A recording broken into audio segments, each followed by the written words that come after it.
Hello friends, मैं सुधीर स्वागत करता हूं आप सभी का आपके अपने चैनल स्कोर मैक्स पे। और आज हम डिस्कस करेंगे आपकी MCO 1 unit 16 power and politics के इंपॉर्टेंट क्वेश्चन आंसर। तो अगर आपने मेरे चैनल को अभी तक सब्सक्राइब नहीं किया है तो इसे सब्सक्राइब कर लें, जिसके थ्रू कि आपको इग्नू के लेटेस्ट अपडेट्स रेगुलर मिलते रहें। तो आपका जो सबसे पहला क्वेश्चन आता है इस यूनिट का कि why is power important for the organisation, कि पावर इंपॉर्टेंट क्यों है ऑर्गेनाइजेशन के लिए। जिसके लिए हमें सबसे पहले समझना होगा कि पावर होती क्या है, उसका क्या इंपॉर्टेंस होता है ऑर्गेनाइजेशन के लिए या ऑर्गेनाइजेशन के अंदर वर्क करने वाले पर्सन्स के लिए। तो पावर को हम इस तरह एक्सप्लेन करेंगे कि एक तरह से एक एबिलिटी होती है कि हम किसी दूसरे पर्सन से किसी काम को किस तरह करवाएं। बेशक वो काम हमने ना किया हो, लेकिन उस काम को अगर हम किसी दूसरे पर्सन से करवा सकते हैं, हम इतने इस एबल हैं कि दूसरा पर्सन उस काम को कर दे, तो मतलब वो हमारी पावर ही है। Power can be explained as the ability of one person or group to cause another person to do that they might not have done on their own। मतलब वो एबिलिटी है हमारी कि हम किसी दूसरे पर्सन से वो काम करवा सकें जो बेशक हमने ना किया हो, लेकिन दूसरे से उस काम को हम करवा सकें। अगर हम ऑर्गेनाइजेशंस की बात करें तो ऑर्गेनाइजेशंस में जो पावर होती हैं दो तरीके से होती हैं। एक होती है फॉर्मल पावर, एक होती है इनफॉर्मल पावर। फॉर्मल पावर वो होती है जो कि आपको फॉर्मली ऑर्गेनाइजेशन के अंदर आपका क्या डेजिग्नेशन है, आपकी क्या पोजीशन है, उसके हिसाब से आपको मिलता है। लेकिन आपका जो अनफॉर्मल या कह सकते हैं इनफॉर्मल ग्रुप पावर होती है, वो मतलब आपको ऑर्गेनाइजेशन नहीं देता, लेकिन आप अपनी स्किल्स की वजह से, अपने नेचर की वजह से, अपने कह सकते हैं ऑनेस्टी की वजह से उस चीज़ को गेन करते हैं। तो पावर एक कह सकते हैं मेजर रिसोर्स होता है किसी भी ऑर्गेनाइजेशन की सक्सेस का। अगर आपकी पावर अच्छी है, आपके पास पावर है, तो आप अपने गोल्स को अचीव कर पाओगे, अपने ऑर्गेनाइजेशन को कंट्रोल कर पाओगे और उसके गोल्स को ईजिली अचीव कर पाओगे, उनकी एक्टिविटीज़ को पूरा कर कर। अब हम बात करेंगे कि पावर क्यों इंपॉर्टेंट है किसी ऑर्गेनाइजेशन के लिए या वहाँ पर काम करने वाले वर्कर्स के लिए। तो सबसे पहला है कि आपकी जो पावर होती है वो आपको हेल्प करती है ऑर्गेनाइजेशन के अंदर वहाँ के पीपल्स को या वहाँ के रिसोर्सेज को कंट्रोल करने की, उनको आपस में कोऑपरेट करने की, कि किस तरह वो ऑर्गेनाइजेशन के गोल को अचीव करें। दूसरा होता है कि अगर आपके पास पावर है तो ऑर्गेनाइजेशन के अंदर जो भी डिसीजन मेकिंग होंगे आप उनको इन्फ्लुएंस कर सकते हैं। लेकिन अगर आपके पास कोई पावर्स नहीं है तो आप ऑर्गेनाइजेशन के किसी भी डिसीजन को, किसी भी गोल्स को इन्फ्लुएंस नहीं कर सकते। नेक्स्ट होता है power influence complexity, formality and centralisation. हर ऑर्गेनाइजेशन के अलग अलग स्ट्रक्चर होते हैं, अलग अलग फॉर्म होती है, अलग अलग डिसीजन के तरीके होते हैं। तो अगर आपके पास पावर्स है तो आप उसकी फॉर्मेलिटी को भी कह सकते हैं इन्फ्लुएंस कर सकते हैं, कॉम्प्लेक्सिटी को इन्फ्लुएंस कर सकते हैं, सेंट्रलाइजेशन को भी इन्फ्लुएंस कर सकते हैं। लेकिन अगर आपके पास पावर्स नहीं है तो आप उनके जो पहले के स्ट्रक्चर है उन्हीं को फॉलो करते रहोगे।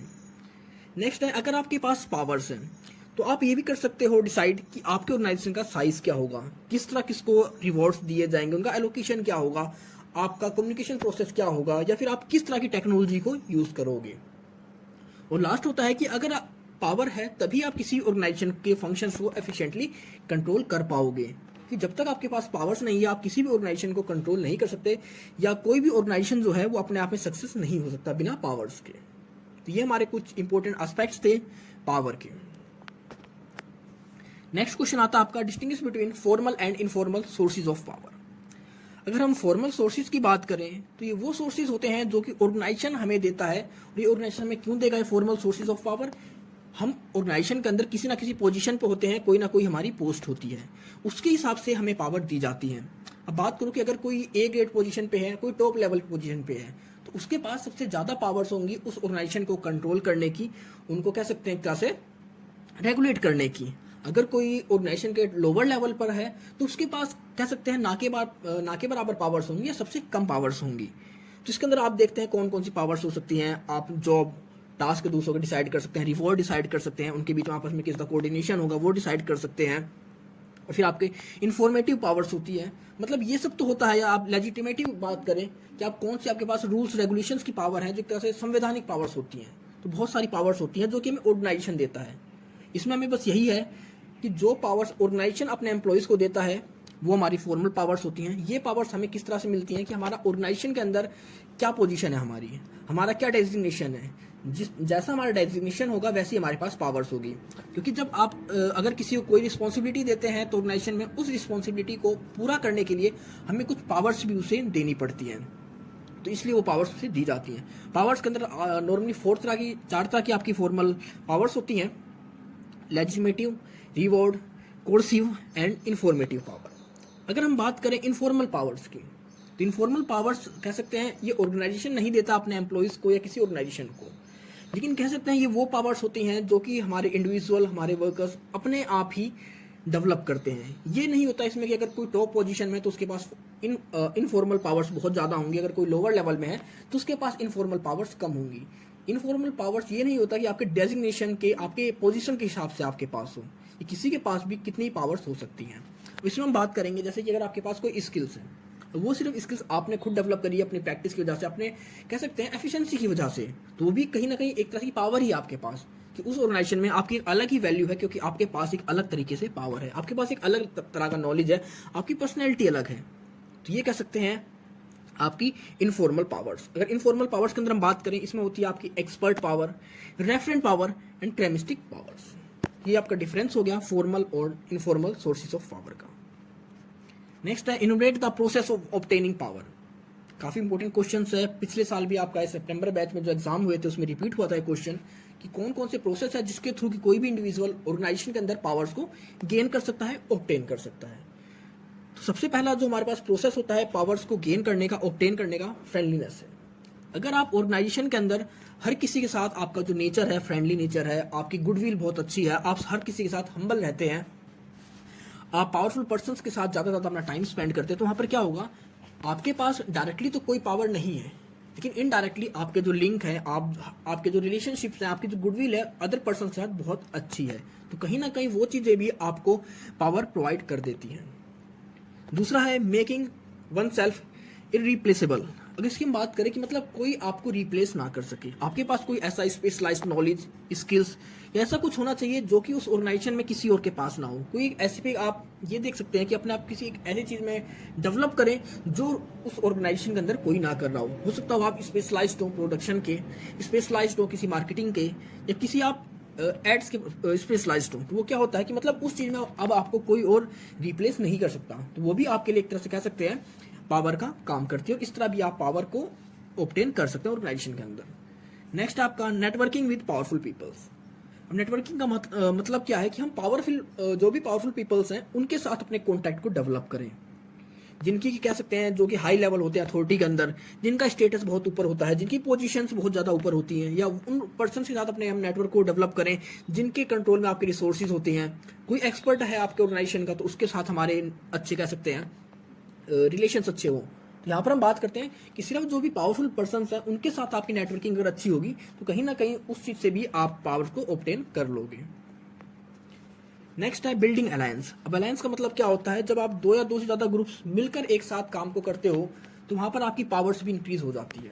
आप तो इस तरह समझ सकते हैं कि अगर हो सकता है एक पर्सन के पास सिर्फ इतनी पावर रही हो, छोटा अमाउंट, दूसरे पर्सन के पास इतना रही हो और तीसरे ग्रुप के पास इतनी रही हो, अगर ये तीनों ग्रुप अभी कंबाइन हो जाते हैं बाय चांस अपनी पावर्स को कलेक्ट करने के लिए, हो सकता है एक के पास मार्केटिंग की पावर रही हो, एक के पास रिसर्च की पावर रही हो और एक के पास सेलिंग की पावर रही हो। अगर ये तीनों कंबाइन हो जाते हैं तो क्या होगा, इन तीनों की पावर्स कंबाइन हो जाएंगी और कहीं ना कहीं फिर वो अपने आप में एक बहुत बड़ी पावर जनरेट हो जाती है, ऑब्टेन हो जाती है। तो इस तरह भी आप अपने अलायंस को बनाकर भी अपनी पावर्स को ऑब्टेन कर सकते हैं। नेक्स्ट है being assertive and establishing credibility. आप जिस ऑर्गेनाइजेशन के अंदर काम कर रहे हैं, आप कोशिश करें कि उस ऑर्गेनाइजेशन के अंदर आप सिंसियरिटी से काम करें, ऑनेस्टी से काम करें, आपकी जो पंक्चुअलिटी है वो हरदम इंक्रीज रहे, आपका जो बिहेवियर है बहुत अच्छा रहे आपके ऑर्गेनाइजेशन के लिए। अगर आप इन सभी चीज़ों को कंप्लीट करोगे, इन सभी चीज़ों को फॉलो करोगे, तो कहीं ना कहीं इन चीज़ों से भी आपको एक अनऑफिशियल पावर्स मिल जाती है उस ऑर्गेनाइजेशन के अंदर। क्योंकि अगर इस कंडीशन में आपके अगेंस्ट कोई बोलता भी है, कोई एक्शन भी होता है, तो आपको एक अलग तरह से सपोर्टिव नेचर या सपोर्टिव आपका जो डिसीजन होता है आपके लिए लिया जाता है, क्योंकि आप पहले सिंसियर है, ऑनेस्ट है, पंचुअल है अपने ऑर्गेनाइजेशन के लिए। और लास्ट आपका बिल्डिंग प्रेशर। बिल्डिंग प्रेशर की बात करें, एक तरह से ये जो आपकी पावर होती है ये होस्टाइल मेथड है पावर को गेन करने का, और एक तरह से आर्गुमेंटेटिव में यूज़ किया जाता है इसका। ये नहीं कहेंगे कि हम बहुत अच्छा मेथड है पावर को गेन करने का, लेकिन कई बार क्या होता है ऑर्गेनाइजेशंस में जो एम्प्लॉयज़ हैं उनकी आवाज़ों को दबाया जाता है, उनके जो फेवर होते हैं उनको ध्यान नहीं दिया जाता। तो उस कंडीशन में हमारे जो एम्प्लॉयज़ हैं अपने यूनियंस बना लेते हैं, अपने ग्रुप्स बना लेते हैं, और उसके थ्रू हमारे ऑर्गेनाइजेशन से वो अपनी बातों को मनवाते हैं, या कई बार आपने देखा होगा कोई स्ट्राइक चल रही है या कोई यूनियन ने अपनी डिमांड रखी है, तो वो क्या होता है, वो सारी बिल्डिंग प्रेशर ही होती है, क्योंकि वो प्रेशर बिल्ड कर देते हैं ऑर्गेनाइजेशन के ऊपर, और उसकी वजह से उन्हें उन चीज़ों को मानना ही पड़ता है। अगर बाई चांस आप ये समझो कि अगर यूनियन की कोई हड़ताल पे है, तो क्या होगा, ऑर्गेनाइजेशन पूरा का पूरा बंद हो जाएगा। तो वहाँ पर जो भी उस ऑर्गेनाइजेशन के लीडर होंगे, उस स्ट्राइक के लीडर होंगे, उनके पास एक अलग तरह की पावर आ जाती है। क्या वो जो भी चाहेंगे वो उस ऑर्गेनाइजेशन से मनवा सकते हैं, क्योंकि उनके पास पावर उस टाइम क्या है, उनके पास वर्कर्स की पावर है, सारे वर्कर्स एक साथ उनके साथ स्टे हैं। तो ये कुछ तरीके हैं पावर्स को ऑब्टेन करने के। नेक्स्ट आपका distinguish between legitimate and illegitimate political behaviour. अगर हम लेजिटिमेट बिहेवियर की बात करें, इसमें वो कुछ रूल्स रेगुलेशंस होते हैं हमारे बिहेवियर से रिलेटेड, जो कि हमारा ऑर्गेनाइजेशन डेवलप करता है। मतलब हर ऑर्गेनाइजेशन के अंदर कुछ ऐसे बिहेवियर्स होते हैं जो कि एक्सेप्टेबल होते हैं रूल्स रेगुलेशंस के अंदर। हमारा ऑर्गेनाइजेशन उनको कंफर्म करता है कि अगर आप ऑर्गेनाइजेशन के अंदर हैं तो आपका जो बिहेवियर है वो इस तरह का होना चाहिए। मतलब आपको अपने सुपरवाइजर से बात करनी है तो इस तरह बात करोगे। अगर आपको अपने सुपरवाइजर्स की कंप्लेंट करनी है, कोई आपका चेन ऑफ कमांड है वो किस तरह आप तक पहुंचेगी, आपको कोई कोलैबोरेशंस करना है, आपको कोई अलायंस बनाना है, अगर आपके पास कोई प्रॉब्लम है तो किस तरह सॉल्व होएगी, पॉलिसीज किस तरह डेवलप करी जाएंगी, या अगर आप अपने ऑर्गेनाइजेशन से बाहर किसी से कॉन्टैक्ट इस्टेब्लिश करते हो तो किस तरह करोगे। मतलब कुछ बिहेवियर होते हैं जो कि हमारे ऑर्गेनाइजेशन के अंदर पहले से ही डिफाइन होते हैं, इनके रिगार्डिंग सारे हमारे रूल्स रेगुलेशन सब कुछ अवेलेबल होता है रिटन फॉर्म में। तो ये तो कहलाता है आपका लेजिटिमेट पॉलिटिकल बिहेवियर। अगर हम बात करें इलेजिटिमेट पॉलिटिकल बिहेवियर, तो मतलब ये कुछ ऐसी एक्टिविटीज़ होती हैं जो कि हमारे ऑर्गेनाइजेशन के फेवर में नहीं होती, और ना ही कहीं इनका रूल्स रेगुलेशन के अंदर इनको मेंशन किया जाता है। ये नॉर्मली हम अगर बात करें कि एग्रेसिव एक्टिविटीज़ हो गई, झूठ बोलना, या जो कह सकते हैं कंपनी की पर्सनल इन्फॉर्मेशन, ऑर्गेनाइजेशन की पर्सनल इन्फॉर्मेशन पब्लिक के सामने पब्लिश करना, कोई प्रोटेस्ट करना, या कुछ ऐसा पहनना जो कि ऑर्थोडॉक्स के हिसाब से या उनके अगेंस्ट है। मतलब कुछ भी ऐसी एक्टिविटीज़ करना जो कि हमारे ऑर्गेनाइजेशन के लिए ठीक नहीं है, हमारे बिहेवियर में उन चीज़ों को दिखाना। तो ये सब कहलाता है आपका illegitimate political behaviour. Next question आता है आपका enumerate the factors influencing the organisation politics, कि कौन कौन से फैक्टर्स हैं जो कि हमारी ऑर्गेनाइजेशनल पॉलिटिक्स को इन्फ्लुएंस करते हैं। तो नॉर्मली दो तरीके के फैक्टर्स होते हैं जो हमारी ऑर्गेनाइजेशनल पॉलिटिक्स को इन्फ्लुएंस करते हैं। एक तो होता है आपका इंडिविजुअल फैक्टर्स, दूसरा होता है ऑर्गेनाइजेशनल फैक्टर्स। अगर हम इंडिविजुअल फैक्टर्स की बात करें कि अगर कोई इंडिविजुअल सेटिस्फाई नहीं है उस ऑर्गेनाइजेशन की पॉलिटिक्स के, या उसकी जो पर्सनल नीड्स हैं वो पूरी नहीं हो पा रही हैं, तो कहीं ना कहीं वो पॉलिटिक्स के अंदर एंटर होएगा।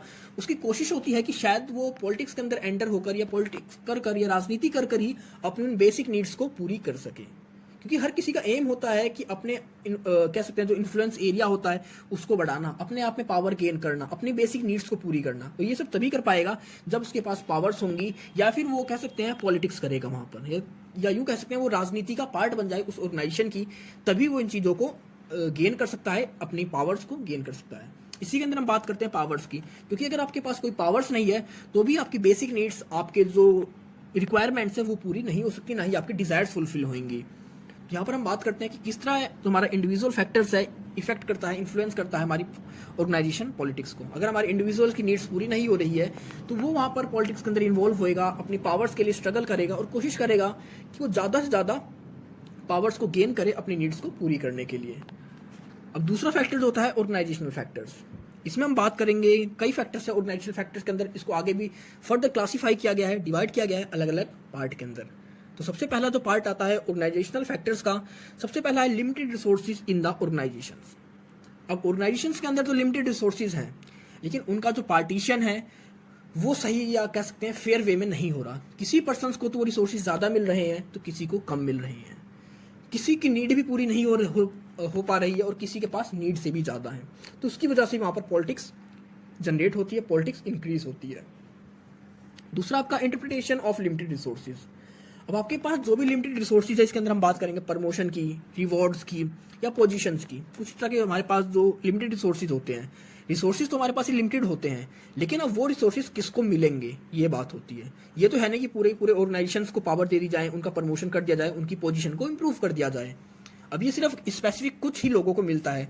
तो पर्सन जो हमारे इंडिविजुअल्स होते हैं, हमारे जो एम्प्लॉयज़ होते हैं, वो इसलिए भी पॉलिटिक्स करते हैं कि शायद वो अपनी पॉलिटिक्स के थ्रू ही इन पोजीशंस को, इन रिसोर्सेज को एक्वायर कर सकें।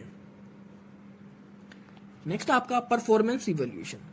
जब अगर ऑर्गेनाइजेशन के अंदर हमारे एम्प्लॉयज़ की परफॉर्मेंस का जो इवैल्यूएशन होता है वो कोई कंफर्म ना हो कि किस बेस पे उनके आउटकम्स को, उनके वर्क को इवेल्युएट किया जाएगा, सब्जेक्टिव किया जाएगा, क्वालिटेटिव किया जाएगा या कोई और मेथड यूज़ किया जाएगा। तो वहाँ पर वो पॉलिटिक्स करते हैं क्योंकि वो कंफ्यूज रहते हैं कि उन्हें खुद नहीं पता होता कि उनके वर्क को किस तरह वहाँ पर इवेल्युएट किया जाता है, और हर कोई चाहता है उसके वर्क को बेटर से बेटर इवेल्युएट किया जाए।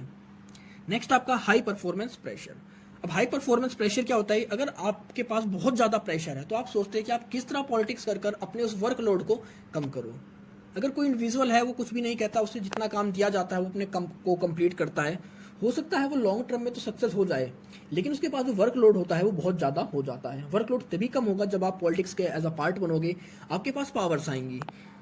तो इसलिए भी आपका हो जाता है इंपॉर्टेंट पॉलिटिक्स कि जब आपके पास बहुत ज़्यादा वर्कलोड होता है, परफॉर्मेंस प्रेशर होता है, ये चीज़ कहीं ना कहीं हमारी इंक्रीज करती है पॉलिटिकल इश्यूज को।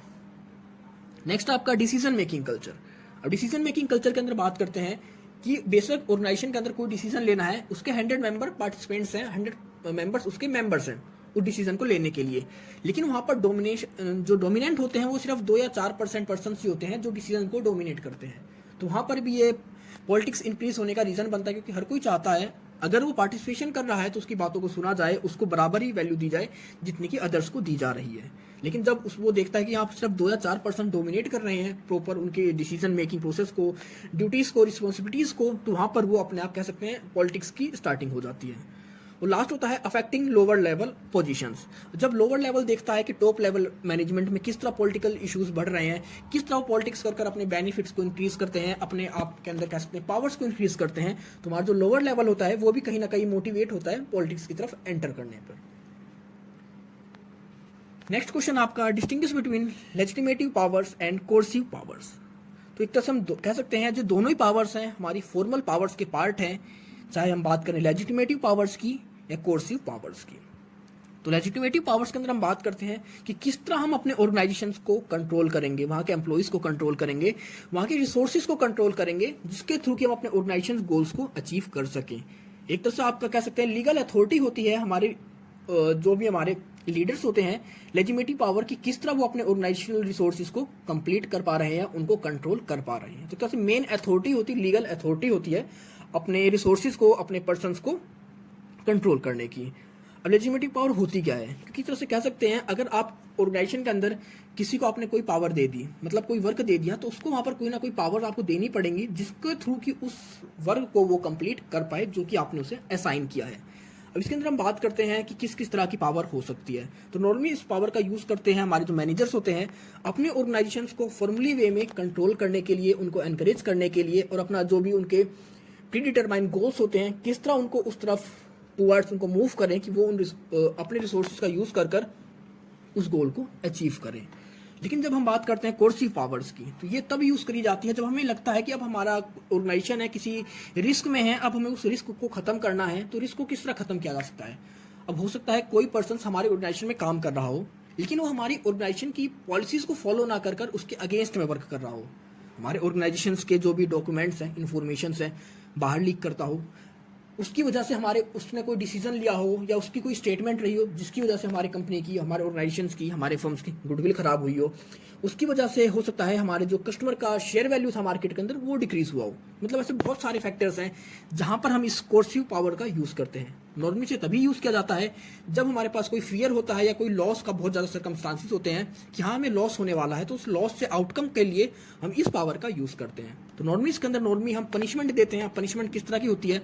हम किसी को अपने ऑर्गेनाइजेशन से निकाल देते हैं, कुछ दिन के लिए उस पर रोक लगा देते हैं कि आप कुछ दिन तक नहीं आ सकते, या सस्पेंड कर देते हैं कि कुछ दिन के लिए आपको हम अपनी ऑर्गेनाइजेशन से सस्पेंड कर रहे हैं। जब तक ये इशू सॉल्व नहीं होता तब तक आप हमारी इस ऑर्गेनाइजेशन के अंदर काम नहीं कर सकते या इसको ज्वाइन नहीं कर सकते। अगर नॉर्मली हम बात करें कोर्सिव पावर्स के अंदर क्या क्या इंक्लूड होता है, तो इसमें होता है कि आपका फ्रस्ट्रेशन जब आपका एक दूसरे से बहुत ज़्यादा बढ़ जाता है या कोई फ्रस्ट्रेटिंग मूवमेंट हो रहा है, तो उस मूवमेंट को आप किस तरह कंट्रोल करोगे? उस मूवमेंट को, फ्रस्ट्रेशन को कंट्रोल करने के लिए ही आपका जो कोर्सिव पावर्स है इनका यूज़ किया जाता है। तो ये थे इस चैप्टर के important question answers. I hope आपको सब कुछ समझ में आ गया होगा। अगर आपको कोई इशू है, कोई डाउट है, तो आप कमेंट सेक्शन में कमेंट करके मुझसे पूछ सकते हैं, नहीं तो आप मुझे मेरे इंस्टाग्राम अकाउंट पर भी फॉलो कर सकते हैं। तो मिलते हैं जल्दी एक नई वीडियो के साथ, तब तक के लिए take care, goodbye friends.